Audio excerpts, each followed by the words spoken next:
नई सुबह का उजाला है, नई राहों का मान है। गांव की उम्मीदों को अब मिला नया आयोजना स्थान है। नमस्कार, आप देख रहे हैं वॉइस ऑफ कोटपुतली। मैं आपके साथ कुमार अंकेश। शुक्रवार को राज्य सरकार ने अधिसूचना जारी कर प्रदेश में 3,416 नई ग्राम पंचायतों का गठन किया है। इसी क्रम में कोटपुतली बहरोड जिले में भी राज्य सरकार ने 63 नई पंचायतों के गठन की और पुनर्गठन की अधिसूचना जारी की है।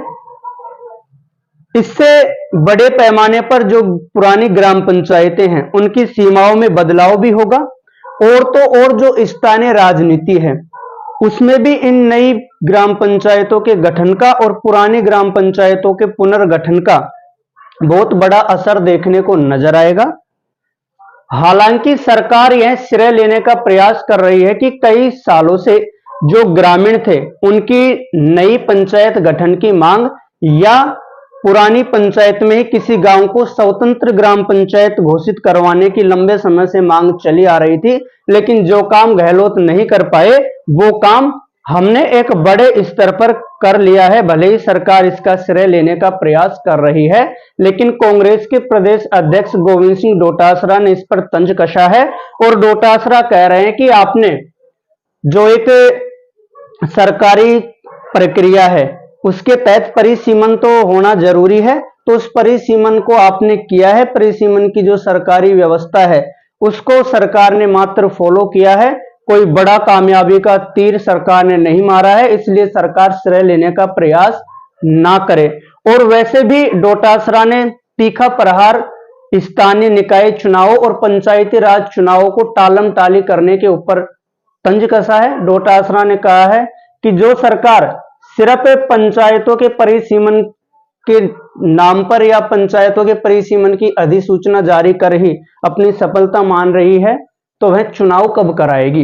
क्यों अभी तक वो स्थानीय निकाय की और पंचायती राज के चुनाव नहीं कर पा रही? क्या सरकार को इन चुनावों में हार का डर है?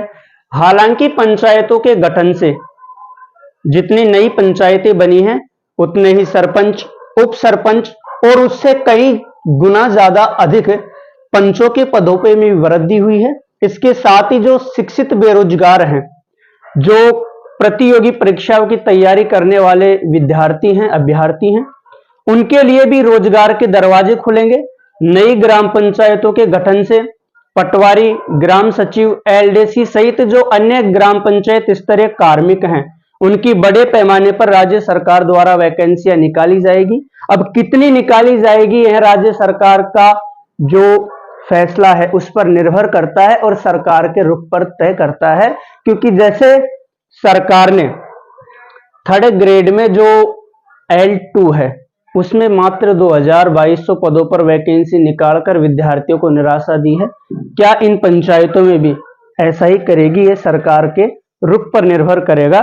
हालांकि जितनी नई पंचायतें बनी हैं युवाओं को रोजगार के अवसर भी उतने ही बड़े हैं।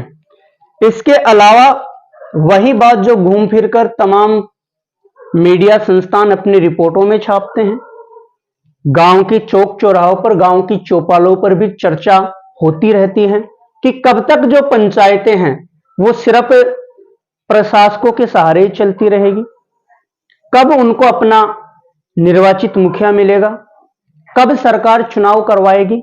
हालांकि हाई कोर्ट ने कई बार सरकार को निर्देशित किया है, सरकार को तल्ख लहजे में निर्देशित किया है, फटकार भी लगाई है कि जो हमारा पंचायती राज अधिनियम है और जो शहरी निकायों के लिए जो भी हमारे संविधान में 73वें और 74वें संविधान संशोधन के माध्यम से जो संवैधानिक प्रावधान है उनके तहत पंचायतों का और शहरी निकायों का जो कार्यकाल है वो 5 साल का ही होता है, लेकिन इस बार सरकार ने कार्यकाल बढ़ा दिया है और जो पहले सरपंच थे उन्हीं को प्रशासक बना दिया है। अब ऐसे में जो स्थानीय सरपंच हैं या जो लोग चुनाव लड़ने की तैयारियां कर रहे हैं पंचायती राज के, उनकी उत्सुकता भी बढ़ी हुई है कि भले पंचायतों का गठन तो हो गया लेकिन सरकार चुनाव कब तक करवाएगी। और वो कल हमारे जो पड़ोस की काकी हैं वो भी मेरे को कह रही थी कि क्या बताऊं, तेरे काका ने भी जैसे कल नई पंचायतें बनी हैं तो 2 नई ड्रेस सिमवाने के लिए डाला, ये काका भी फुल तैयारी में चुनाव लड़े। लेकिन अब सरकार कराए कब चुनाव? तुम्हारा जो काका और काकी है उनके भी पीड़ा है, तो सरकार को जल्दी गांव की जो देहाती हम बोलते हैं काका काकी मारो नेता नेतानी, उनके बारे में भी सरकार को सोचना चाहिए। जन जन की आवाज से जन जन की आवाज से बनी ये पंचायत महान है।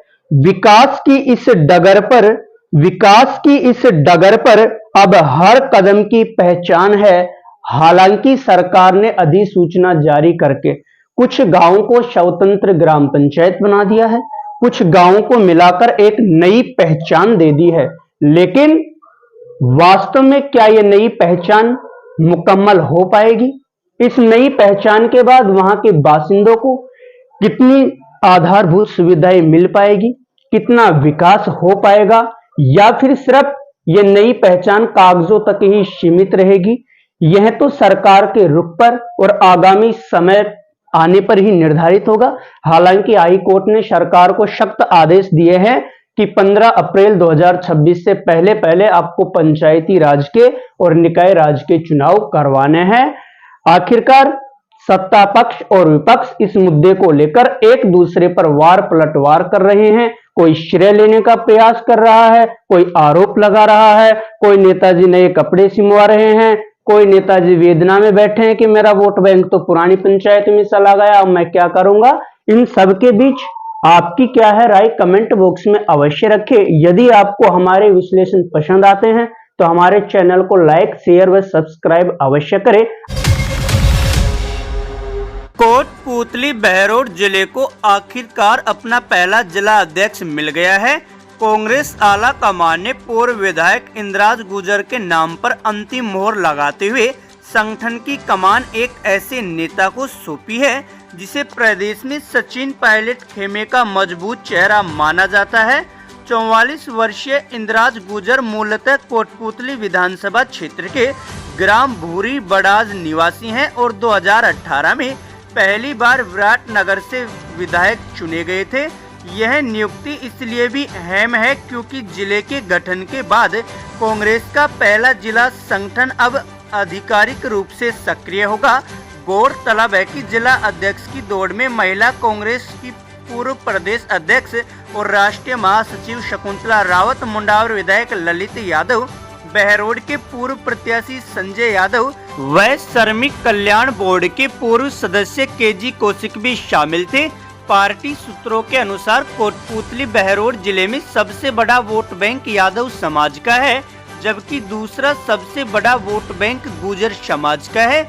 पिछली लोकसभा और विधानसभा चुनाव में गुर्जर समाज का रुझान कांग्रेस की ओर अधिक बढ़ता दिखा।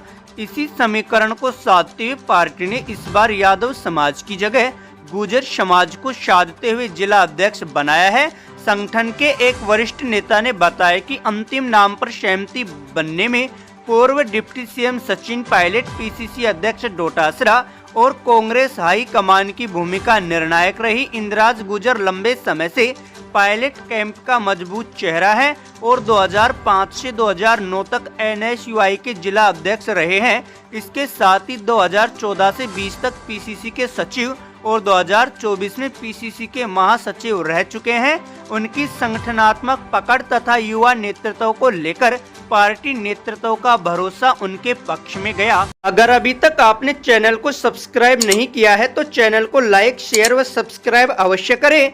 जिले की तमाम छोटी बड़ी खबरों को जानने के लिए बने रहे वॉइस ऑफ कोटपूतली के साथ। बालाजी फिनसर्व, जहां मिलती है आपको वाहन बीमा, स्वास्थ्य बीमा, म्यूचुअल फंड, जीवन बीमा, फाइनेंस, साधारण बीमे की सभी सुविधाएं। कार्यालय बानसूर महाविद्यालय के पास, बाईपास रोड बानसूर।